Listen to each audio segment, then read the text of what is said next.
చేసుకున్నటువంటి ఒక నివాసం దగ్గర నుంచి దేనన్నా సరే నివాసమని అంటారు కదా. ఈ నివాసాలన్నీ కూడా ఉత్తమమైనటువంటిది దేవుడి దగ్గర ఉంది. అది నివాసం ఉండడం అంటే అక్కడ ఏర్పాటు చేసాడనే కదా ఉత్తమమైనటువంటిది. అంటే ఇది ఉత్పత్తి అనేటువంటి ఈ నివాసాల్లో మనందరూ కూడా అనిత్యము అంటే ఇక్కడ ఎంతో కాలం మనం నిత్యము ఉండము, కొద్ది కాలం మాత్రమే ఈ నివాసాలలో జీవితాలు గడుపుతాము. శాశ్వతంగా మనకి నివాసం అనేటువంటిది దేవుడు ఏం చేశాడు, అక్కడ ఏర్పాటు చేయడం జరిగింది. అందుచేతనే ఇప్పుడు ఈ భూమి మీద ఉన్నటువంటి 150,000 కోట్ల మంది చనిపోయారంటండి. చనిపోవడం పెద్ద కొత్త ఏమీ కాదు. చెప్పండి, చనిపోవడం పెద్ద కొత్త ఏమీ కాదు. చనిపోవడం, మరణము పెద్ద వింతేమీ కూడా కాదు. అది ఎక్కడా జరగంది కూడా కాదు. ఈ ప్రపంచంలో అన్ని దిక్కులా జరుగుతుంది. సుమారుగా 150,000 కోట్ల మంది ఈ ప్రపంచంలో చనిపోయారంట. ఇప్పుడు ప్రజెంట్ భూమి మీద 980 కోట్ల మంది చనిపోవడానికి మనందరం కూడా ఎలా ఉన్నాం? 980 కోట్ల మంది బ్రతుకున్నామని మాత్రం అనకండి. 980 కోట్ల మంది చావుకి సిద్ధంగా, చెప్పండి ఎలా ఉన్నాం మనం? చావుకి సిద్ధంగా ఉన్నాం. మనందరం కూడా లైన్ లో నిలబడ్డామండి. రేషన్ షాప్ లో నిలబడినట్టుగా, చెప్పండి, రేషన్ షాప్ లో నిలబడినట్టుగా మనందరం కూడా చావుకి సిద్ధంగా ఒక లైన్ లో ఉన్నాము. ఎవరి అయితే అయిపోయిందో ప్రతి వస్తువుకి ఎలాగైతే మ్యానుఫ్యాక్చరింగ్ డేట్ ఎలా అయితే ఉంటుందో, ఎక్స్పైరీ డేట్ ఎలా అయితే ఉంటుందో, మనకు కూడా దేవుడు ఏం రాసి ఉంచాడు చెప్పండి? ఇక్కడ మన ముందు మరణించి వెళ్ళిన ఆయన గురించి కాకుండా ఇక్కడ బ్రతుకున్నటువంటి మనందరి యొక్క మీ మ్యానుఫ్యాక్చరింగ్ డేట్ నాకు ఎప్పుడో తెలియదు, కానీ మనందరికి కూడా ఎక్స్పైరీ డేట్ మాత్రం నాకు కూడా తెలియదు. అదైతే ఏం చేశారు, ఆ ఎక్స్పైరీ డేటు మనందరికి కూడా రాసి ఉంచారు. మనందరికీ ఏమన్నంటే ఖచ్చితంగా ఎక్స్పైరీ డేటు దేవుని దృష్టిలో రాయబడి ఉంది. ఆ డేటు, ఆ రోజు, ఆ గడియ, ఆ సమయము, ఆ ప్రదేశము ఎక్కడైతే రాసి ఇచ్చాడో దాంట్లో ఎంత మాత్రం కూడా జాప్యం జరగదు. ఆయన నిర్ణయం అయిపోయిన తర్వాత మనందరం కూడా ఏమైపోతాం, అక్కడికి మనం కూడా ఖచ్చితంగా మనందరం కూడా వెళ్ళిపోతాం. అది ఈ లోపల మనం చేయవలసినటువంటి పని ఏంటంటే, ఒకళ్ళ మరణం తర్వాత అసలు ఏం జరుగుతుందని వాస్తవానికి ఒక నగ్న సత్యం మీతో మాట్లాడాలంటే, సృష్టి ప్రారంభమైన దగ్గర నుంచి మానవుని యొక్క మెదడులో ఒక మాట ఉందండి. అందుచేత చూడండి, మన ఇంట్లో ఉన్నటువంటి వాళ్ళందరూ కూడా, మన తల్లిదండ్రులు కానీ లేదా స్కూల్స్ లో కానీ, మనిషి పుట్టుక ముందు 9 నెలల జీవితాల గురించి మాట్లాడతారు. ఖచ్చితంగా పుట్టిన తర్వాత ఒక 60-70 సంవత్సరాల జీవితాల గురించి మాట్లాడతారు. మరణం తర్వాత జీవితం ఉంది అంటే, మరణం తర్వాత జీవితం గురించి మాట్లాడిన వాళ్ళు ఎవరైనా ఉన్నారా? ఒక ఊహా అపోహలండి. మరణం తర్వాత ఏం జరుగుతుంది, ఏం జరగనుంది. కానీ ప్రతి మనిషి కూడా ఎవరుకున్నారంటే ఆ మరణాన్ని ఎదుర్కోవాలని, ఆ మరణాన్ని జయించాలని అప్పటి నుంచి ఇప్పటి వరకు కూడా అనేకమైనటువంటి పరిశోధనలు జరుగుతూనే ఉన్నాయి. కానీ మిత్రులారా, మరణాన్ని ఆపేటువంటి ఆయుధాన్ని ఈ ప్రపంచంలో ఎవడు కూడా తయారు చేయలేడు. మరణాన్ని తప్పించుకునేటువంటి ధనం కూడా ఎవరి దగ్గర కూడా లేదు. అందుచేతనే వాన రాకడా, తర్వాత ఏం చెప్తారండి, ప్రాణం పోకడా, వాన రాకడా ప్రాణం పోకడా అన్నారనమాట. అది దీని అంతరార్థం ఏంటంటే, ఒకవేళ విపరీతమైనటువంటి గాలివానలు వచ్చేస్తున్నాయి, పల్లపు ప్రాంతంలో ఉన్నటువంటి వాళ్ళందరూ కూడా అక్కడి నుంచి మీరందరూ ఖాళీ చేసి వెళ్ళిపోయండి అన్నారు అనుకోండి, ఒక ప్రకటన వచ్చింది అనుకోండి, అక్కడ ఉన్న యవనస్తులు రాణి వస్తే ఏమవుతుంది, మనం ఎదుర్కొందామంటారా? అక్కడి నుంచి పరిగెడతారా? ఇంక ఎగస్ట్రాలు ఏం మాట్లాడకూడదండి. ఏం మాట్లాడకూడదు, అక్కడి నుంచి దుకాణం సర్ది వెళ్ళిపోవడమే. అలాగే మరణం కూడా వచ్చింది అనుకోండి, మృత్యుదూత మనం పలకరించడం వచ్చింది అనుకోండి, మనం కూడా ఏం చేయాలి, వెళ్ళిపోవాలి. దానికోసం ఎన్నో ఆలోచనలు చేస్తా ఉన్నారు. దానికి ఏదో మృత్యుంజయ మంత్రాలని అయ్యి కూడా చదువుతున్నారు. వాటి అర్థాలు వేరు, ఇప్పుడు అయ్యే పట్టుకోవడం అనేటువంటివి కూడా వేరు. కాబట్టి మిత్రులారా, మరణాన్ని ఆపేటువంటి విధానం కానీ, మరణాన్ని జయించేటువంటి ఆయుధాలు కానీ ఈ ప్రపంచంలో ఏమీ కూడా లేనే లేవు. కాబట్టి దేవుడు మరణానికి ముందు మనకి తల్లి గర్భంలో 9 నెలల జీవితాన్ని ఎలాగైతే ఇచ్చాడో, అలాగా తల్లి గర్భం నుంచి బయటకు వచ్చిన తర్వాత 60-70 సంవత్సరాల ఒక జీవితాన్ని దేవుడు మనకి ఏర్పాటు చేశాడు. మరణం తర్వాత చెప్పండి, మరణం పిదప మరొక జీవితం ఉంది, శాశ్వతమైనటువంటి. చెప్పండి, జీవితం ఏంటి? శాశ్వతమైనటువంటి జీవితం ఉంది. అది ఆ జీవితం గురించి ఈ రోజు ఇక్కడ మనం మాట్లాడుకున్నాం. ఊహాపోహలు చాలా మందిలో ఉన్నాయండి. ఎవరైనా చూసి వచ్చారా మరణం తర్వాత ఏం జరుగుతుందో అనేటువంటి వాళ్ళు ఉన్నారు. ఇక్కడ మనం ఏ విషయం మీద మాట్లాడుకుంటామంటే, ఇక్కడ ఉన్నటువంటి వాళ్ళందరూ ఆస్తికులమండి. ఆస్తికులు అంటే అర్థం ఏంటి? దేవుడు ఉన్నాడు, చెప్పండి ఏంటి, దేవుడు ఉన్నాడు అనేటువంటి నమ్మకం కలిగినటువంటి వాళ్ళు ఆస్తికులు. ఆ దేవుడి చేత పంపబడినటువంటి ఈ గ్రంథాలు ఏవైతే ఉన్నాయో ఈ గ్రంథాలను చెప్పబడినటువంటి విషయాలను మనము వాటిని విశ్వసించి వాటిని పొందడానికి ప్రయత్నం చేసేటువంటి వాళ్ళము మనందరం ఆస్తికులమండి. అది కాబట్టి ఈ గ్రంథాల్లో ఉన్నటువంటి మరణం తర్వాత ఏ విషయం ఉంది, మరణం తర్వాత ఏ విషయం జరగనుంది అనేటువంటి విషయాలు ఇందులో చాలా విషయాలు చెప్పడం జరిగింది. అందులో 2-3 విషయాలు మనందరం కూడా తెలుసుకోవడానికి ప్రయత్నం చేద్దామండి. వాస్తవానికి ఇప్పుడు చెప్పండి, మరణం మంచిదంటారా, శుభమా అశుభమా? ఇది ఒక ప్రశ్న అండి. చెప్పండి, మరణము శుభమా అశుభమా? చెప్పాలి. మరణం శుభమా అశుభమా అని ఆలోచన చేస్తే మరణం ఏంటంట? అశుభం అంట. చెప్పండి, మరణం ఏంటి? అశుభం అనేటువంటి భావనలో ఉన్నారు. వాస్తవానికి గ్రంథాల్లో చెప్పినటువంటి మాట ఏంటంటే, మీరు గీతాచార్యుడు చెప్పినటువంటి భగవద్గీత, బైబిల్, పురాణ ఏ గ్రంథంలో చదివినా మరణం అనేటువంటిది ఏంటి చెప్పండి? మరణం అనేటువంటిది మనిషికి శుభమే. ఎందుచేతనంటే మరణం అంటే ఇప్పుడు మన ప్రజల్లో ఉన్నటువంటి ఒక అర్థం ఏంటంటే నాశనం అంటున్నారండి. మరణం అంటే ఏమైపోతారంట? నాశనం అంటున్నారు. మరణం అనేటువంటి దానికి డిక్షనరీలో అర్థం ఏమి రాశాడంటే మరణం అంటే మజిలీ అని. చెప్పండి, మరణం అంటే ఏమి రాశాడు? మజిలీ. మరణం అంటే ఇంకో అర్థం కూడా రాశారు, అది దేహయాత్ర అని ఒక అర్థం చెప్పారు. పెద్ద నిద్ర అంటండి. ఏ నిద్ర చెప్పండి? ఇప్పుడు ఈ కార్యక్రమం అయిపోయిన తర్వాత మీరు గదిలోకి వెళ్ళిన తర్వాత ఒక చిన్న నిద్ర పోతారనమాట. ఒక 6-7 గంటలు గదిలో పెడితే చిన్న నిద్ర, గోతిలో పెడితే నాశనం కాదు. చెప్పండి ఏంటి? అంచేత మనోళ్ళు ఆ భాషా పదప్రయోగం వాడినప్పుడు చని పోతే, చని నాశనం అయితేనా? చని ఎక్కడికే? చని పోతే ఎక్కడికే? చని పోతే. చని నాశనం అయితే కాదు కదా, చని పోతే అన్నారు కదా.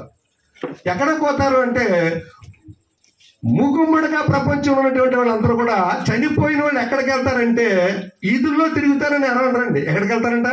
దేవుడి దగ్గరికి వెళ్తారంట. చెప్పండి, ఎక్కడి దగ్గరికి వెళ్తారా? దేవుడి దగ్గరికి వెళ్తారంట. చుట్టాలింటి దగ్గర సేఫ్టీ ఉంటుందా? భూమి మీద సేఫ్టీ ఉంటుందా? ఉద్యోగంలో సేఫ్టీ ఉంటుందా? దేవుని దగ్గర సేఫ్గా ఉంటారా? దేవుని దగ్గర సేఫ్గా ఉండడం అంటే మీరు తల్లి కడుపులో ఉన్నప్పుడు 9 నెలలు ఎంత సేఫ్గా ఉన్నారో మీరు దేవుని దగ్గర ఎలా ఉంటారంట? అంత సేఫ్గా ఉంటారు. అది అందుచేతనే చనిపోయిన వాళ్ళు, హిందువులు చనిపోతే క్రైస్తవులు దేవుడి దగ్గరికి వెళ్తారండి. ముస్లింలు చనిపోతే ఎక్కడికి వెళ్తారంట? అందరూ అక్కడికి. ఎక్కడికి మాట్లాడుకుంటారు. ఆ రోజు మీరు కొద్ది బిజీగా ఉంటే కొంతమంది ఏముందండి అందరూ ఎక్కడికే ఎక్కడికి అడ్రస్ లేదు దానికి. చెప్పండి ఏంటి దానికి? ఏంటి అడ్రస్ లేదు. ఒక అడ్రస్ పరలోకము అని చెప్పాడు. ఏం చెప్పాడు దాన్ని? పరలోకం అని చెప్పాడు. అది వాస్తవానికి మనిషి మస్తిష్కంలో ఏంటంటే ఇప్పుడు కూడా మింగుడు పడిన ఒక విషయం ఏంటంటే మనిషి జీవితంలో మార్పు రాకపోవడం గల మరొక జీవితం ఉందా అంటే విశ్వసించలేనటువంటి వాళ్ళకి ఎలాగో సందేహం ఉండొచ్చు. విశ్వసించినటువంటి వాళ్ళకి కూడా ఏమాత్రం ఉందంటారా? ఉందా?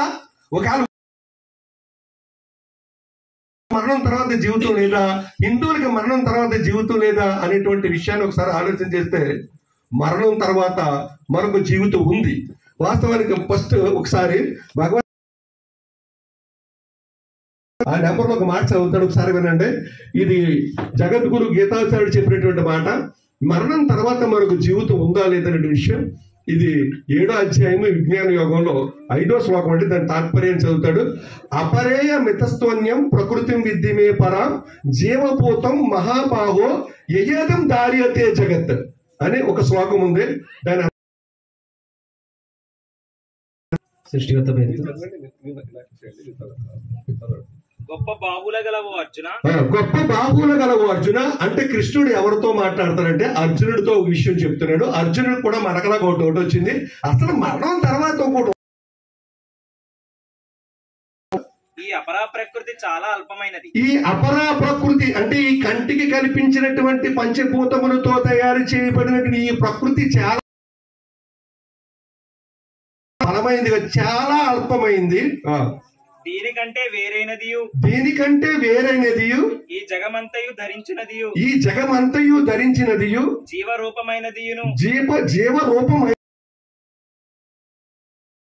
శ్రేష్టమైనదిగా నిరుంగు. మరి యొక్క ప్రకృతి గలదు, అది శ్రేష్టమైనదిగా ఎరుగుమన్నాడు. దీనికి అల్పమైన దానికంటే చాలా ఉన్నతమైనటువంటిది, జీవమును ధరించేటువంటిది, అమృత రూపమైనటువంటిది పరా ప్రకృతి ఇంకోటి ఉందంటండి.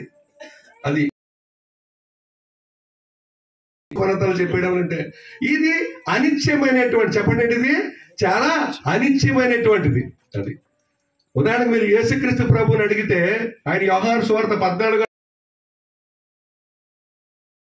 మాట్లాడుతుంటాడు, నా తండ్రి ఇంట అనేక నివాస స్థలాలు ఉన్నాయి. ఎవరింటి ఇక్కడ ఉన్నాయంటాయి? నా తండ్రి ఇంట అనేక నివాస స్థలములు ఉన్నవి, అవి ఆయన తండ్రిని ఆరాధించే వారి కోసము అవి సిద్ధపరిచి ఏర్పాటు చేశాను అన్నాడు. ఆయన కూడా పురాణ గ్రంథంలో చెప్పడం జరిగింది, శాశ్వతమైనటువంటి నివాసం ఏదైనా ఉందంటే అది ఎవరి దగ్గర ఉందంటే చెప్పండి, అది ఎవరి దగ్గర ఉందే? అదిగో ఆయన దగ్గరే ఉంది అనేటువంటి విషయాన్ని చెప్పడం జరిగింది. అలాంటి అల్పమైనటువంటి ఇక్కడ జీవితాన్ని గడిపినటువంటి ఈ మనిషి యొక్క స్థితి ఈ రోజు ఎలాగుందంటే, ఇక్కడ జెండా పాతేయాలి, జనాన్ని శాసించేయాలి, నేనేటో ఇక్కడ నిరూపించబడాలి. నా గృహాన్ని, నేను కట్టుకునే గృహాన్ని చూసి, నేను వేసుకునేటువంటి డ్రెస్, నాకున్నటువంటి హావభావాలన్నీ చూసి నేనేంటో ఈ జనాలు తెలుసుకోవాలని అనుకుంటారు. మనము అల్పమైన వాళ్ళు అవుతామా, బలమైనటువంటి వాళ్ళు అవుతామా మాట్లాడుకోవడం కాదు. కానీ ఒక చిన్న విషయం చెప్తాను, మీరు అందరూ సర్వ శరీరములు సర్వ శరీరులు గడ్డిని పోలినవారు. సర్వ శరీరులు దేని పోలేరంట? సర్వ శరీరులు గడ్డిని పోలిన వారు. వారి అందమంతయు గడ్డి పువ్వు వలె ఉన్నది. వారి అందమంతయు, చెప్పండి ఏంటంట? వారి అందమంతయు ఎలాగుంది? గడ్డి పువ్వు వలె ఉంది. తర్వాత గడ్డి ఎండును దాని పువ్వును రాలును. గడ్డి ఎండిపోవును దాని పువ్వు రాలిపోవును. ఇక్కడ పెట్టండి. అదేంటి? గడ్డి పువ్వులు. ఇది ఒకవేళ మన ముఖేష్ అంబానీ గారు పెళ్లి చేశారు కదా, అనంత్ అంబానీ గారికి 5,000 కోట్ల రూపాయలు పెట్టి, అదేనండి, ఒక్కో కిళ్ళి అంట 3,500 రూపాయలు పెట్టి కిళ్ళి మెడలో వేసుకున్నటువంటి హారము షాజహాన్ భార్య వేసుకుందంటే, మొఘల్ చక్రవర్తి షాజహాన్ భార్య వేసుకుందంట. అది ఇక వాళ్ళ డ్రెస్ సెన్స్ లో వాళ్ళకు ఉన్నటువంటి ధనం గురించి పోకొల్లలుగా మనం ఫేస్బుక్ లో చూసాము. ఇప్పుడు ఆళ్ళే కూడా శరీరాలే కదా, సర్వ శరీరాలు అంటే దేవుని చేత మీ అమ్మ కడుపులో తయారు చేయబడే ప్రతి శరీరం గురించి దేవుడు ఏమన్నాడంటే, ఈ సర్వ శరీరం అంతా కూడా గడ్డి అన్నారు. ఇప్పుడు రేపు నుంచి మీరు ఎవరైనా పరిగణించుకోవాలంటే ఎవరు పరిగణించుకోవాలి? మనందరూ కూడా గడ్డి అండి, అంతే. ఒకవేళ మనకున్న అందం చూసారా, ఈ అందమంతా కూడా, ఈ ఐశ్వర్యం అంతా కూడా ఆ గడ్డి పువ్వు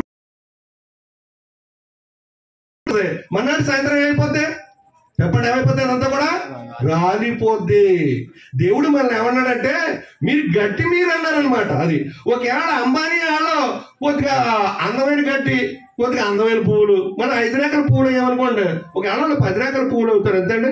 5 రకాల పువ్వులు అనే వాడిపోతే 10 రకాల పువ్వులు గడ్డి అనుకోండి, వాళ్ళు ఏసీలో పెంచి గడ్డి అవుతారు. మొత్తం మంది ప్రపంచంలో కోటేశ్వరుడి దగ్గర నుంచి కింద ఉన్నటువంటి ప్రతి మానవుడి వరకు కూడా వాడి గడ్డే అంతే. తర్వాత మనకి ఉన్న డెకరేషన్ చెప్తాం చూసారా, మన గృహాలు కానీ, మన పోవుచున్న వారిని నువ్వు చూచుటలేదా, బ్రతికి ఉన్న నీకు వారు పాఠమే కాదా, బ్రతికి ఉన్న నీకు వారు పాఠమే కాదా, నీ జీవితం విలువైనది నరులారా రండని చివరి యాత్రకు యుగ యుగాలు దేవునితో ఉండుటకు, పాపులకు చోటు లేదు పరలోకంలో, అందుకే మార్పు చెందు ఇహలోకములో, పాపులకు చోటు లేదు పరలోకంలో, అందుకే యేసు మాటయే నీకు మార్గము కాదా, ప్రవక్త మాటయే నీకు జీవము కాదా, ఆచార్యుని మాటయే ఆచరణే కాదా, ఆచార్యుని మాటయే ఆచరణే కాదా, నీ జీవితం విలువైనది, నరులారా రండని సెలవైనది. దేవుని నాకైతే తెలియదు కానీ చివరి యాత్ర చేయాలండి. అన్ని యాత్రల్లోనూ మీతో అందరూ తోడుగా ఉంటారంట. ఈ చివరి యాత్రలో మాత్రం మన ఇబ్రాహిం గారు చెప్పారు, మీరు సంపాదించుకునే వస్తువులు మీ ఇంటి దగ్గర ఉండిపోతే మీ స్నేహితులందరూ కూడా ఎక్కడ దాకా వస్తారు, ఆ యాత్రలు ఏంటి అక్కడ దాకా పాల్గొంటారు. మళ్ళీ మామూలు ప్రపంచంలో చేస్తే మళ్ళీ తిరిగి వస్తారు. ఆ చివరి యాత్రలో నువ్వు వెళ్ళిపోయిపోతావు చేస్తావు. కాబట్టి మిత్రులారా ఒకసారి ఆలోచన చేయాలి. గ్రంథాలలో చెప్పడం జరిగింది మరణం తర్వాత, చెప్పండి ఏంటి, మరణం తర్వాత మరొక జీవితం. చెప్పండి ఏంటి, మరణం తర్వాత మనందరికీ మరొక జీవితం ఉంది. మనం చనిపోయిన తర్వాత తిరిగి మనం లేపబడతాం. ఎలాగా? వివేకానంద ఒక మాట చెప్పాడు, ఏమనంటే భూమి మీద మీరు ఎన్నాళ్ళు బ్రతకాలో దేవుడు నిర్ణయిస్తాడు, ఎలా బ్రతకాలో మీరే నిర్ణయించుకోవాలి. మీరు ఎలా బ్రతకాలో దేవుడు నిర్ణయించాడు. ఎన్నాళ్ళు బ్రతకాలో దేవుడు నిర్ణయిస్తాడు, ఎలా బ్రతకాలో మీరు నిర్ణయించుకోవాలి. మనం భూమి మీదకి అరువుగా వచ్చేము, భూమికి ఎరువుగా మారిపోతాము. ఈ మధ్యలో నువ్వు పరువుగా బ్రతకడం నేర్చుకోవాలి. ఈ మధ్యకాలంలో ఇక్కడ మా పిర్సాయి ఆయన పనిచేసిన దగ్గర వాళ్ళు కూడా వచ్చారు. వాళ్ళందరూ వచ్చి అబ్బాయి చాలా మంచి మనిషి అండి, బ్రతికితే ఇలా బ్రతకాలండి, ఉపకారం చేశారు కానీ ఈయన ఎవరు కూడా ఎప్పుడు కూడా అపకారం అనేటువంటిది చేయలేదు. ఇక్కడ తలంచుకుని వెళ్ళేటువంటి వాడు, పని చేసేవాడు, ఇంటికి వచ్చేటువంటి వాడు. అర్థందండి. ఇంటి తర వాళ్ళ భార్య చాలా అద్భుతమైన నడవడిక అని చెప్పారు. మనకు కూడా అలాంటి సాక్ష్యం ఉండాలి. ఎప్పుడంటే మనకు కూడా ఎలా మారిపోతావు, నువ్వు ఎరువుగా మారిపోతావు అంతే.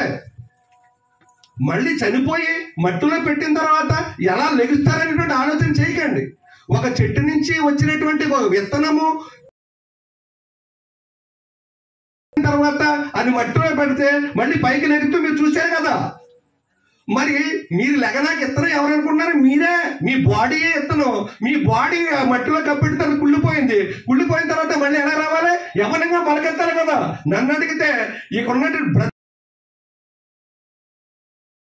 మనందరూ గడ్డి మొక్కలు. ఒకవేళ ఇంత అందంగా నడుస్తున్నామంటే, ఇంత అందంగా మాట్లాడగలుగుతామంటే ఆ అందం అంతా కూడా ఒక పూలాగా, అంటే ఎందుకనే పూలాగా దేవుడు ఏం చేశాడు? అలంకరించాడు. ఆ గడ్డి చచ్చిపో పెడితే కుళ్ళిపోయిన తర్వాత మళ్ళీ ఎలా మొత్తుంది? ఆ విత్తనం మనకంటే వచ్చాయో అలాగే దేవుడు మనిషిని బాడీని విత్తనాలుగా చేసుకుని కుళ్ళిపోయిన తర్వాత మళ్ళీ ఏం చేస్తాడు? మనంతా కూడా పైకి లేక మరణం తర్వాత మనము సమాధిలో పెట్టినటువంటి వాళ్ళము లేపబడతాము. లేపిన తర్వాత మన గ్రంథాల్లో మహానీయులు మరొక జీవితం ఉందని చెప్పారు. ఒకవేళ అక్కడ జీవితం ఉంటే ఏం జరుగుతుంది అంటే ఒక మాట ఉంది, తర్వాత మనకి ఏముంటుందంట? తీర్పు. చెప్పండి అంటే అప్పుడప్పుడు కూడా మనం అందమైన మాటలు మాట్లాడుతాం. ఏమనంటే ఒట్టి చేతులతో తర్వాత వెళ్ళిపోతారా? వట్టి చేతులతో వెళ్ళిపోతారు. ఎలాగెళ్తారా?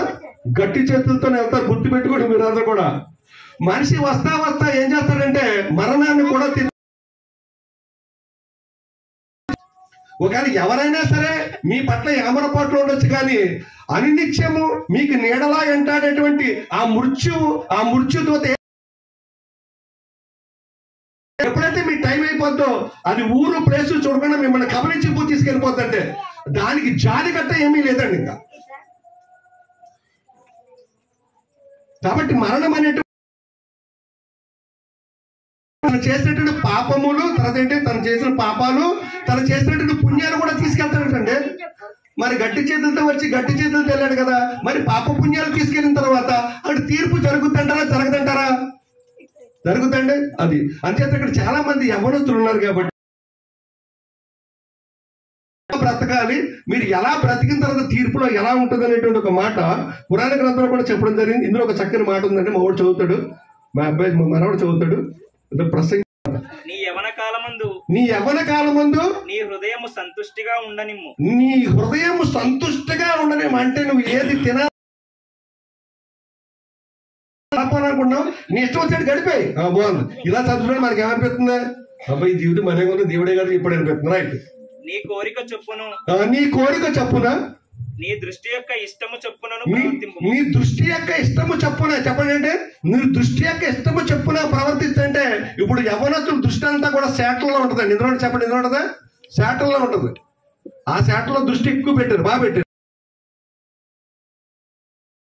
అయితే వీటన్నింటినీ బట్టి దేవుడు నిన్ను తీర్పులోనికి తెచ్చునని జ్ఞాపకం ఉంచుకో. అది ఈ పని ఇది ముందెట్టుకో, ఇదోటి జ్ఞాపకం తెచ్చుకో. అదేనా నువ్వు జుత్తుపోరు గడ్డి కటింగ్ లేదు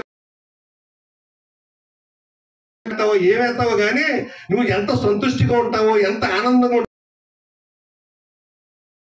ఎంత దాకా వెళ్ళిపో కానీ ఒకటి మాత్రం గుర్తు పెట్టుకో, ఇదంతటిని బట్టి దేవుడు ఎన్నో తీసుకొస్తాడు నిన్ను, నువ్వు జ్ఞాపకం ఉంచుకో అన్నాడు. అది అంటే గరుడ పురాణంలో అంటే జడ్జిమెంట్ డే అంట. చెప్పండి ఏంటి? గరుడ పురాణం కూడా తీర్పు ఉంది. చిత్రగుప్తుడు అనేటువంటి వాడు కామెడీ యాక్టర్లు కాదు. మీరు చేసేటువంటి సత్కర్మలు రాసేటువంటి వాడు ఒక ఆయన ఉన్నాడు. అవన్నీ కూడా అక్కడ తీర్పు తినరు అని ఏం చేస్తాయంట, మిమ్మల్ని తీర్పు తీరుస్తారు. ప్రతిదీ కూడా ఏమడుగుతాడు చెప్పడం జరిగింది. మరి ఈ లెక్క అడిగిన తర్వాత అందులో ఎవరైతే దేవునికి ఇష్టానుసారంగా సత్కర్మలు చేసుకుంటే ఎవరైతే నడుచుకున్నారో వాళ్ళందరికీ కూడా ఫలితం ఉంటది. లేకపోతే మీ ఇష్టానుసారంగా నడుచుకుంటే ఈ భూమి మీద మన నంద్యాలలో ఒక సంఘటన, చెప్పండి ఏ సంఘటన జరిగింది తెలుసు? ఒక భయంకరమైన సంఘటన. ఇంకా యవ్వనంలోకే రాలేదండి కుర్రాళ్ళు. 5వ 6వ తరగతి కుర్రాళ్ళు, 7వ తరగతి కుర్రాళ్ళు అంట. ఇంకా దేవుడు ఇక్కడ యవ్వనంలో చెప్పడం జరిగింది. అసలు యవ్వనం పుణ్యమా అని చెప్పేసి ఏం చేశారు, ఒక అమ్మాయిని పాడు చేసి అమ్మాయిని చంపేసి కాళ్ళకి రాయితో కట్టి ఒక నదిలో పడేశారంట. ఆ పోలీస్ ఇంటరాగేషన్ చేస్తే ఆ పిల్లలు ఈ విషయం నీకు ఎలా ఏం చూశారంట తెలిసి మీరు ఏం చూశారు? అది జరిగినా సరే ఇంకా తల్లిదండ్రులందరూ కూడా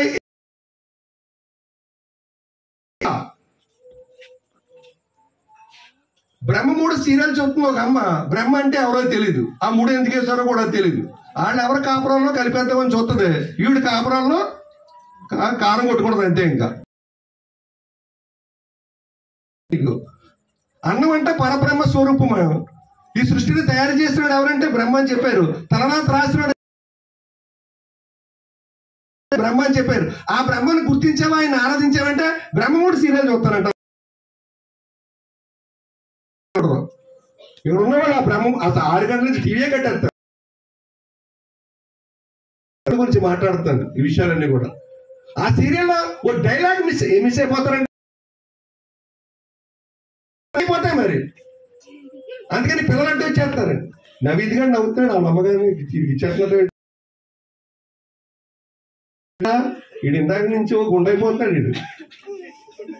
వీడు నేను ఆ చేస్తారా నీకు?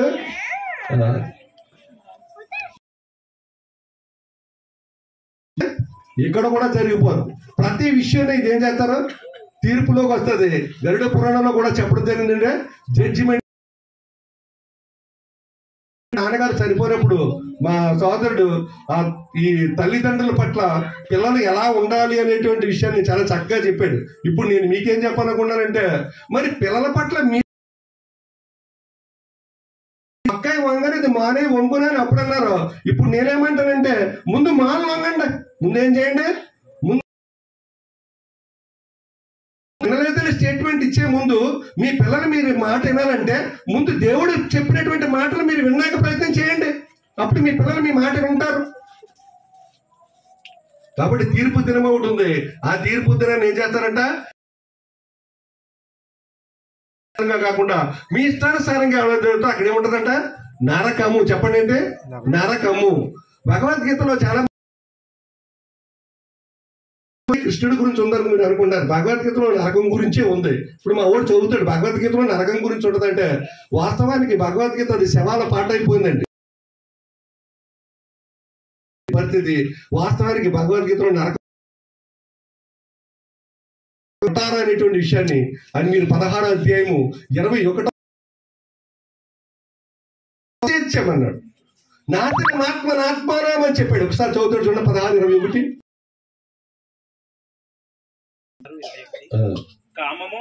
కామము,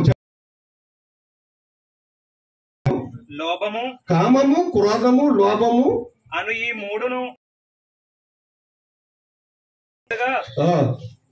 నరక ద్వారములు. ఆపేయండి. కామము, క్రోధము, లోభము అనేటువంటి ఎన్ని నరకాలు అంటండి, 3 నరక ద్వారాలు అంటండి. అంటే ఇంకో 3 కూడా ఉన్నాయి, 6 కూడా. కామము, క్రోధము, లోభము, మదము, మోహము, మాత్సర్యం.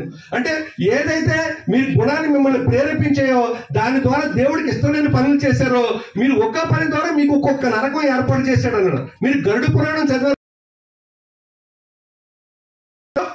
21 నరకాలు ఉన్నాయంటండి. చెప్పండి, ఎన్ని నరకాలు ఉన్నాయి? 21 నరకాలు ఉన్నాయంట. ఆ 21 నరకాల గురించి మీరు గరుడ పురాణం కొనన్నా చదవండి. లేకపోతే టెంపుల్ అని ఒక టెంపుల్ కట్టారు. ఆ ఇస్కాన్ టెంపుల్ లో 5th ఫ్లోర్ ఒకటి ఉందండి, 2nd ఫ్లోర్. ఆ 2nd ఫ్లోర్ మీరు ఎక్కండి. ఆ 2nd ఫ్లోర్ లో చేస్తారో ఉంది. తప్పు చేస్తే చూడండి, మీరు క్షమించిన పరిహారాలు లేవు. ఇది ఫైనల్, ఇది ఫిక్స్. ఇది మీరు దేవునికి ఇష్టం లేని పనులు చేస్తే అక్కడ వైతరిణి నది అండి. చెప్పండి, ఏ నది అండి? వైతరిణి నది. అంటే ఇప్పుడు గంగా నది, గోదావరి నదిలాగా వైతరిణి నది అని ఒక నది ఉందంట. ఆ నది దేంతో ఉంటదంటే ఎముకలు, గోళ్ళు, చీము, నెత్తురు, ఈ ప్రపంచంలో ఉన్నటువంటి జీవరాశులు చచ్చిపోయినటువంటి మృతకరేమాలతో వచ్చినటువంటి ఆ ద్రవాలు నది దాంట్లో మనిషి ఏం చేస్తారంట, మునుగుతూ తేలుతూ ఉంటారు. ఒకవేళ కనుక ఆ వైతరిణి నది యొక్క స్మెల్ కనుక ఇప్పుడు భూమి మీద కనుక ఒకసారి వస్తే ఈ భూమి మీద ఉన్నటువంటి 84 లక్షల జీవరాశులు ఒకేసారి చచ్చిపోతే వాసన పీల్చి. అంత భయానకమైనటువంటి ఒక నది ఉంది. ఆ నది పేరు గరుడపురంలో చెప్తాడు అది. మనకు పనిష్మెంట్ ఉంది. మరణం తర్వాత మీరు ఇక్కడ ఎవరికి లెక్క చెక్కకపోయినా, ఎవరికి భయపడకపోయినా, దేవునికి ఇష్టం లేనటువంటి పనుల్లో అర్థమండి. ఒకటి 2nd టైంలో చెప్పడం జరిగింది ఏమనంటే, మీరు కనుక మీ తల్లిని ఎదిరించినా, మీ తండ్రిని ఎదిరించినా మీరు ఖచ్చితంగా నరకంలో దేవోభవ, పితృదేవోభవ అని చెప్పడం జరిగింది. మీ తల్లిదండ్రులు దేవతలతో సమానం. చెప్పండి, ఏ సమానం? దేవతలతో సమానం అని చెప్పడం జరిగింది. కాబట్టి తల్లిదండ్రులు ఏం చేయాలి? సన్మానించాలనేటువంటి విషయం. చెప్పండి, ఏ విషయాన్ని? సన్మానించకపోతే ఏం వేస్తారంట? వైతరిణి నది. చెప్పండి అంటే వైతరిణి నదిలో వేస్తారు. ఒకవేళ మీరు ఇక్కడ మాటలు అక్కడికి, అక్కడ మాటలు ఇక్కడికి మోసేశారనుకోండి, మీకు అగ్ని పులి తినిపిస్తారండి. ఏం చేస్తారు? అగ్ని పులి తినిపిస్తారు. ఒకవేళ మీరు మీ దేవుని చేత ఏర్పాటు చేయబడినటువంటి సంసారబద్ధమైన విషయం కాకుండా మీరు వేరొక కౌగిలిని ఎవరైనా హత్తుకుంటే, మీరు వ్యభిచార సంబంధమైన విషయం కనుక ఏదైనా చేసినట్టయితే అగ్ని స్తంభానికి మిమ్మల్ని అభిముఖంగా, ఆడలైనా సరే మగవాళ్ళైనా సరే అగ్ని స్తంభానికి అడ్డుగా కట్టి కాల్చేస్తారు. అది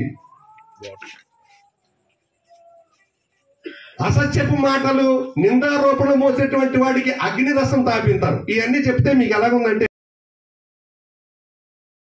రాజమండ్రి వెళ్ళండి, ఇస్కాన్ టెంపుల్కి వెళ్ళండి. ఇస్కాన్ టెంపుల్ పైన 70 mm స్క్రీన్ ఎంత అవుతుందో అంత స్క్రీన్ తో పాటు ఫోటోలు పెట్టి ఏ శిక్ష పడుతుందో అక్కడ రాసి పెట్టారు. పురాణ గ్రంథం దేవునికి వ్యతిరేకంగా జీవితాన్ని గడిపి మీ ఇష్టానుసారంగా దేవుడు చెప్పేటువంటి పనులు చేయకుండా మీ ఇష్టానుసారంగా జీవితాన్ని గడిపినట్టయితే తాగడానికి కలకల కాగేటువంటి చలచల ముళ్ళకాయలు వంటి ఏం చేస్తారో తినిపించారు, విడిచిపెట్టదు. అలాగే బతక మాంసము మీ దుమ్మును లోపల విషయాన్ని దివ్య ఖురాన్ గ్రంథంలో స్వీకృతి చెప్తాడు. అగ్ని ఆరదు, చెప్పండి అంటే చావదు.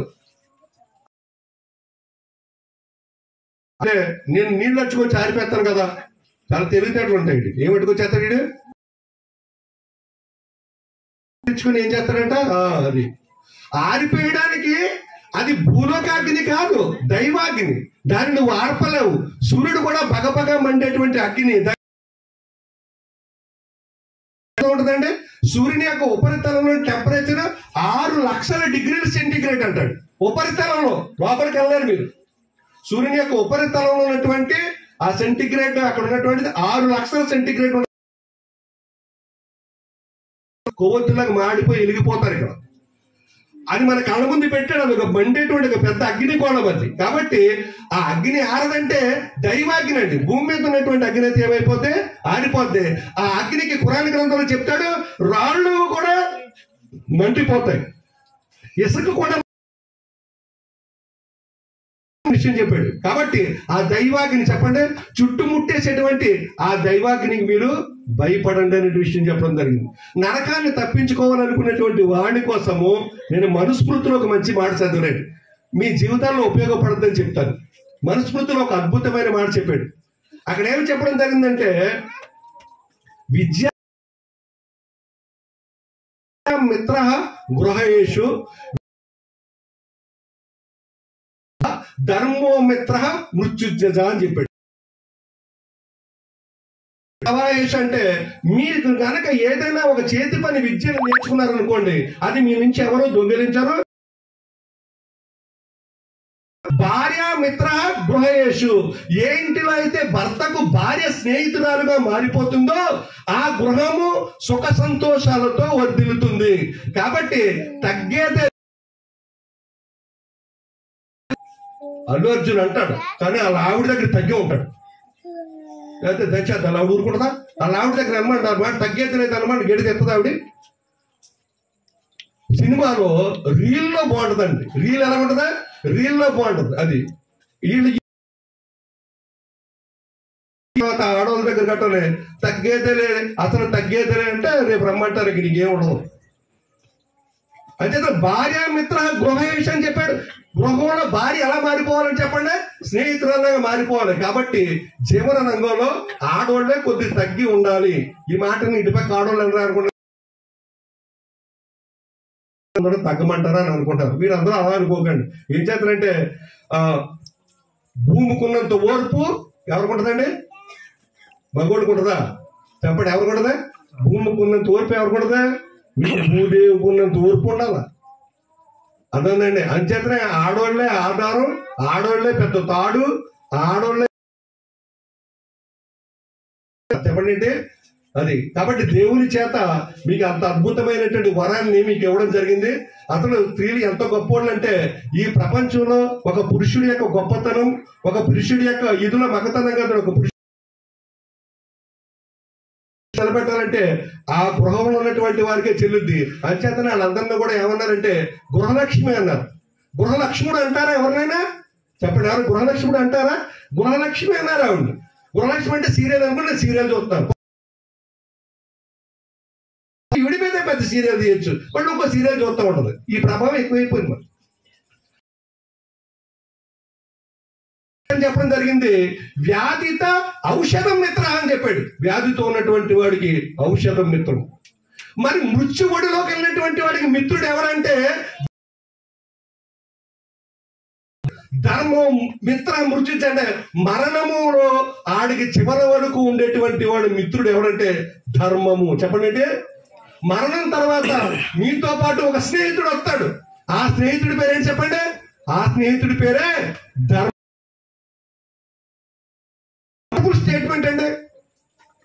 కాబట్టి ఇప్పుడు ప్రప్రదంగా మనం ప్రపంచంలో ఆచరించ చెప్పండి ఏమంటారు? ఇప్పుడు దేని వెనకాల పరిగెడుతున్నారు? ధర్మో రక్షిత రక్షిత అన్న మాట మన వాళ్ళకి ధనమో రక్షిత రక్షిత అని వినబడినట్టుందండి. దేనికి ఉన్నారు? ధనానికి ఇచ్చినటువంటి వాళ్ళు ఉన్నారు. ఆ ధర్మం అంటే ఏంటో రెండు విషయాలు చెప్పుకొని మనం మూచుకొని ప్రయత్నం చేద్దాము. ధర్మం అంటే ఏంటి అని ఎవరినైనా అడిగారు అనుకోండి, ఎవరికైనా డబ్బులు ఇవ్వడం ధర్మమా? చెప్పండి. ధర్మం చెయ్యాలా? ధర్మాన్ని ఆచరించాలా? చేసేదాన్ని దానం అంటారు, ఆచరించేదాన్ని ఏమంటారు? ధర్మం అంటారు. ధర్మం అనేటువంటి దానికి చాలా విపరీతమైన అర్థాలు చెప్పారు చాలా మంది. అందులో ఒక ప్రధానమైన అర్థం ఏంటంటే ధర్మములో 3 విషయాలు ఉంటాయి. చెప్పండి, ఎన్ని విషయాలు ఉంటాయి? అందరూ కూడా చెప్పండి అండి, ప్రపంచ మానవులందరూ కూడా ధర్మంలో ప్రధానమైనటువంటి చెప్పండి ఏం చేయాలి? ఏకేశ్వర ఉపాసన చెయ్యాలి. ఒకటి చేస్తున్నాము, భూమి మీదకి ఎవరైతే అనుసరణ చేయాలి. ఇక మూడోది తోటి. ఈ 3 ఎవరైతే పాటిస్తారో వాళ్ళు ధర్మాన్ని పాటించడం చేతనే అన్నాడు. ఇక సనాతన ధర్మంలో యథా ధర్మ తథా జయ అని చెప్పాడు. ఎక్కడైతే ధర్మాన్ని పాటిస్తారో ఏం చేస్తారో వాళ్ళు జయాన్ని పొందుతారు. ప్రధానమైనటువంటిది ఏం చేయాలంట? ఏకేశ్వర ఉపాసన చేయాలి. ఎవరో కానీ నన్ను అడిగారు, మా నాన్నగారు చనిపోయినప్పుడు కూడా అడిగారు, ఏమంటే శ్రాద్ధం కర్మలు ఈ పిండ కర్మలు ఏవైతే ప్రధానాలు ఏవైతే ఉంటాయో అవి మీరు చేయరా అని నన్ను అడిగారు. ఇది ధర్మ సంబంధమైన సందేహం కాబట్టి మీకు నివృత్తి అవ్వడానికి ఒక మాట చెప్తాను. ఈ ప్రపంచమున ఈ ఆరాధకులని ఇద్దరు ఉంటారంట, బాగా గుర్తుపెట్టుకోండి. ఏంటంటే సృష్టి ఆరాధకులు, సృష్టికర్త ఆరాధకులు ఒకరు ఉంటారు.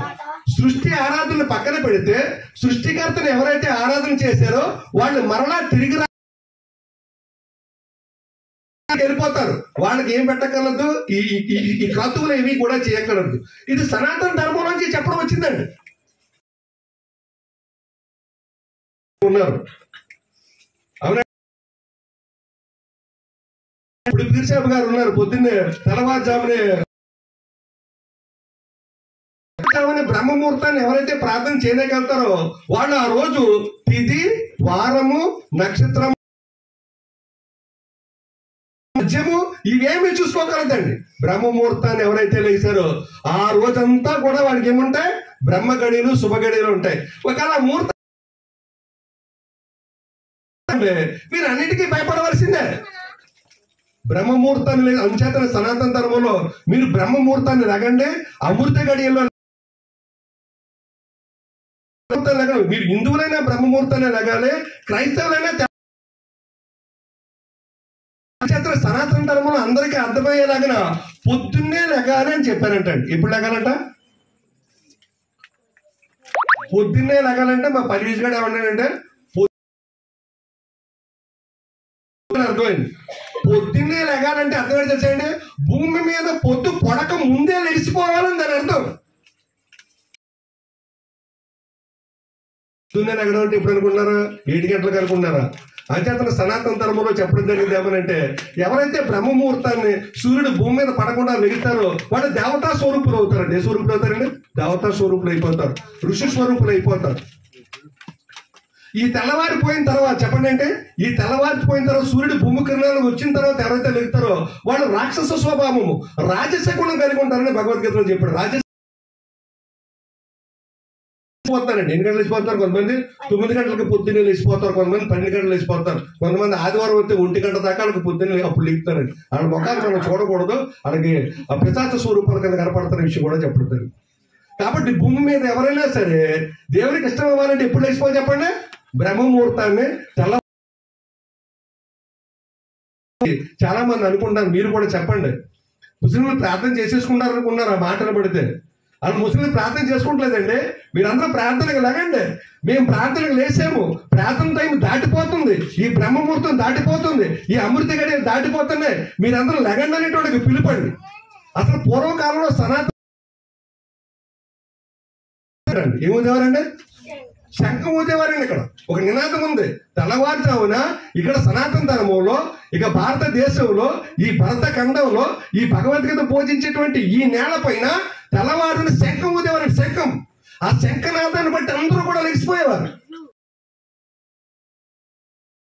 బెల్ల కొట్టేవారండి. ఇప్పుడు కూడా కొన్ని మందిరాల్లో బెల్లం ఉంటాయి చూడండి, బెల్ల కొడతారన్నమాట. టంగ్ టంగ్ అని బెల్ల కొడతారు. అదే మసీదులో అయితే ఏమైనా పడితే పిలుపడదు. మొత్తం మీద ఏ రకంగా అయినా సరే మనం ఎప్పుడు లెగిసిపోవాలి చెప్పండి? తెల్లవారుజామున. చెప్పండి ఏంటి? తెల్లవారుజామునే లెగిసిపోవాలి. ఆ తెల్లవారుజామునే లెగిసిపోయి ఆ పైన ఉన్నటువంటి వాడిని ఏం చేయాలి మనం?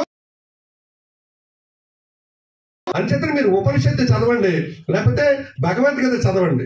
ఉపనిషత్తు భగవద్గీతలో ఒక మాట ఉంది, నేను చదివాను, కొద్దిగా అర్థం చెప్తాను, తర్వాత బైబిల్ పురాణం నుంచి 2 మాటలు నేర్చుకుందాం. మీరు ఉపనిషత్తు, దర్శన ఉపనిషత్తు మీరు చదివినా, లేకపోతే మైత్రేయ ఉపనిషత్తు చదివినా, మన్మామయ మోహిత చేతసం ఆత్మానం అపూర్ణమలబ్ధవంత పరం విగద్దోదర పూరణాయ భ్రమంతి కాకాయవ సూరయోపి పాషాణ లోక మణి మృన్మయ విగ్రహేషు పునర్జనని భోగకరే ముముక్షు తస్మాత్ నర్భవాయ భావశుద్ధ్యర్థ మధ్యాహ్నం తత్తీర్ఘం మునిపుంగవ తీర్థే దానే జపే కాస్తే పాషాణకి సదా శివం పశ్యతి మూఢాత్మ శివే దేహే ప్రతిష్టతి అంతస్తమ్మం పరిత్యజ్య బహిష్వరం తం దేవతానం పరమచ్చ దైవతం పతిం పతీనం పరమం పరస్తతాద్ విధామదేవం భవనేశమీడ్యం భయాదస్యాగ్నిస్తపతి భయా వరుణుచ్చ వాయుచ్చ దరిద్రి మృత్యుదేవతావత్మనః నతస్య కించిత్ పతిరస్తిలో నా కారణం కరుణాదిన పాదిప నతస్య కచ్చి జనిత నాదిప నతస్య ప్రతిమాస్తి. ఇవి 4 ఉపనిషత్తులండి. పోనీ పదం అర్థం చెప్పామనుకోండి, బెల్లగొట్టి టైం అయిపోదు. అదే మ్యాగి నువ్వు దొరికితే వదలవు అన్నట్టు ఉత్తరాయణ వాక్య మాటలు చెప్పాలని నా ప్రయాసం, అది టైం కూడా అయిపోయిందండి. ఇదంతా చదివితే ఏమర్థమైందంటే భయాదస్యాగ్ని స్థపతి, అగ్నిని పూజించకండి, భయాస్థపతి చంద్రుని పూజించకూడదు. అంటే సృష్టిలో ఉన్నటువంటి వాడిని అవి గొప్పవండి. పంచభూతాలు చాలా గొప్పవి. కానీ పంచభూతాలను తయారు చేసే పరమేశ్వరుడు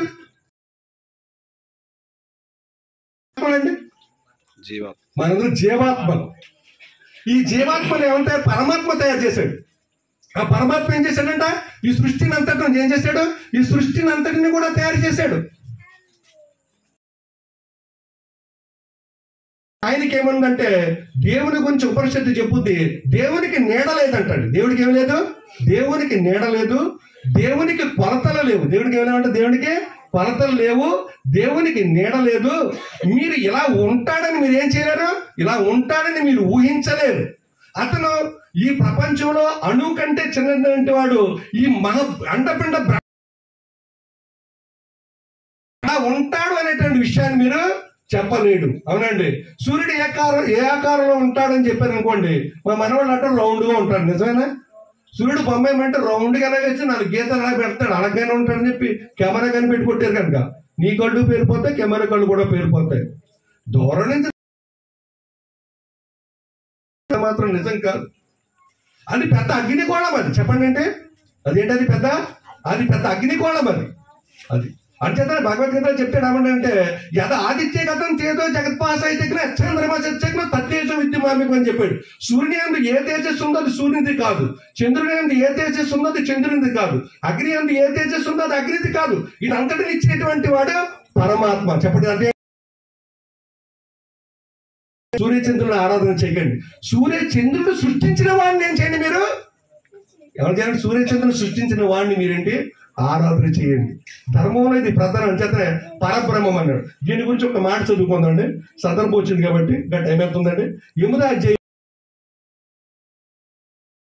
అధ్యాయం పేరు అక్షర పరబ్రహ్మ యోగం అండి. 8:28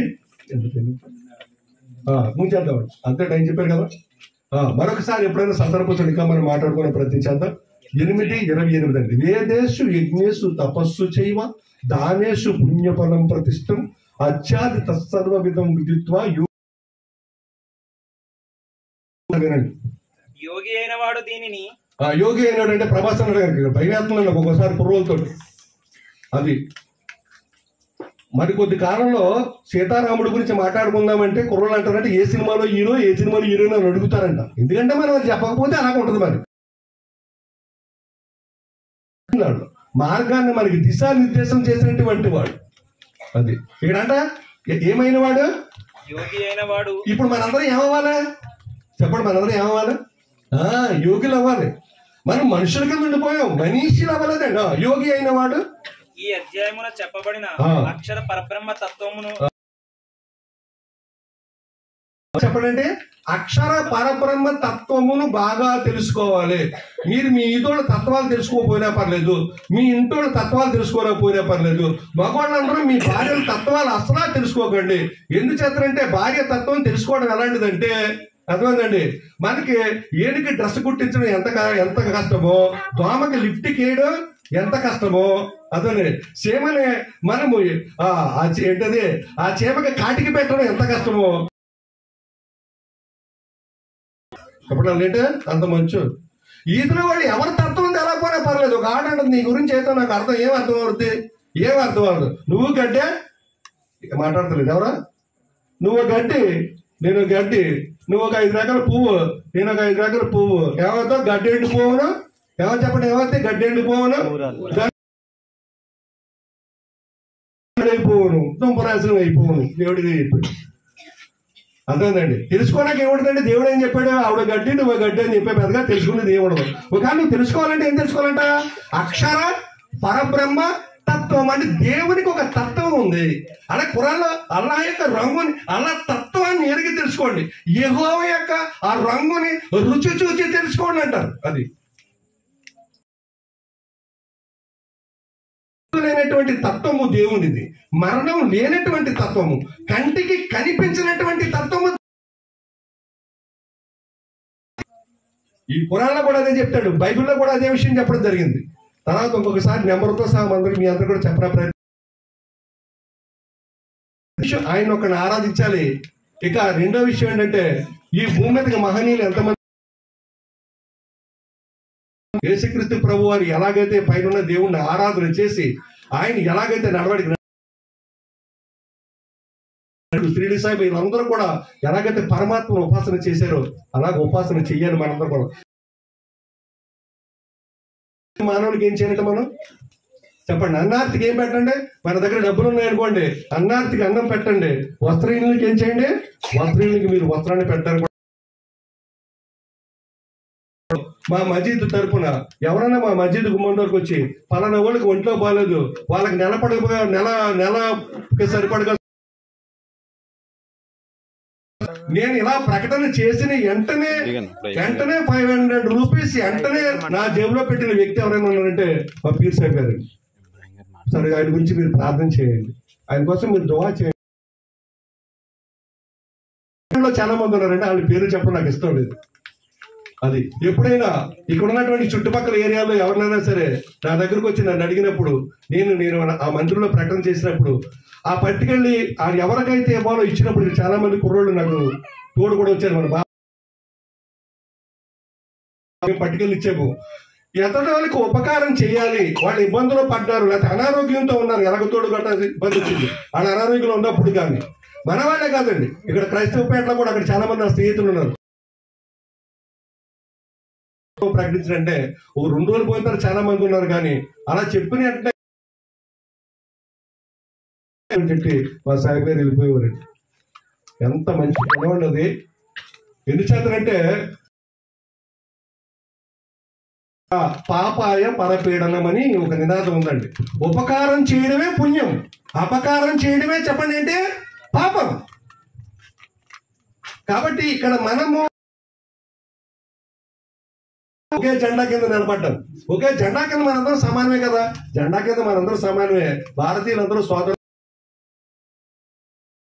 మీలో మీరు వందనాలు చెప్పుకుంటే పెద్ద ప్రయోజనం ఏముంది? మీలో మీరు సాయం చేసుకుంటే ప్రయోజనం ఏముంది? కాదండి. ఆపదలో ఉన్నాడా చెప్పండి అంటే మీరు మాటతో సాయం చేస్తే మాటతో సాయం చేయండి, మనీతో సాయం చేయండి. నేను మాటతో చేయగలను. నేను ప్రకటించినప్పుడు ఆ ఉపకారం చేసేటువంటి చేతుల్లో ఇది మీకు తెలుసా? పోనీ ఎప్పుడైనా నేను భార్యకి చెప్పాడా? ఇప్పుడు కూడా నేను చెప్పకపోతుంది. అర్థం. ఎవరికైనా మంచి ఏదైతే ఉందో ఆ మంచిని ఎందులో చెప్పాలట? ఎక్కడ చెప్పాలి? మంచి ఎక్కడ చెప్పాలా? మైకులో చెప్పాలి. మీ అందరికి ఇన్స్పిరేషన్ గా. ఒక చిన్న చిన్న విషయాలు ఉన్నాయనుకోండి, అవి మనం ప్రత్యేకంగా చెప్పడానికి ప్రయత్నించేద్దాం. ఇలాంటి జీవితాలు అందరికీ మరొకసారి మనవి చేసింది ఏంటంటే, మరణం తర్వాత మనందరికీ మరొక జీవితం ఉంది. ఆ జీవితంలో దేవుడు ఏం చేస్తాడు? మనందరినీ కూడా నిలబెడతాడు, తీర్పు తీరుస్తాడు. మీరు ఏకేశ్వర ఉపాసన చేసి, మహనీయుల అనుసరణ చేసి, భగవద్గీత చెప్పినట్టుగా 18:62లో చెప్పడం జరిగింది. తమ్మి ఏవ శరణం గచ్చ సర్వభావేన భారత తత్ ప్రసాదాత్పరం శాంతిం స్థానం ప్రాప్యసి శాశ్వతం చెప్పడం. నువ్వు శరణ పొందు. అతని అనుగ్రహం వలన ఇక్కడ సుఖాన్ని, శాంతిని, ఉత్తమమైనటువంటి మోక్షాన్ని పొందుతావు. ఒకవేళ అలాగే చేయని ఎడలా నువ్వేమైపోతావు? నరకే నీతో మోసోపవతి. నరకంలో 24 నరకాలను మీకోసం ఏర్పాటు చేయడం జరిగింది. అందులో ఎవరైతే ఈ జూదం ఆడతారంట కదండి, జూదం, ఈ జూదం ఆడినటువంటి వాళ్ళని ఇలా తిరగేసి అదేంటండి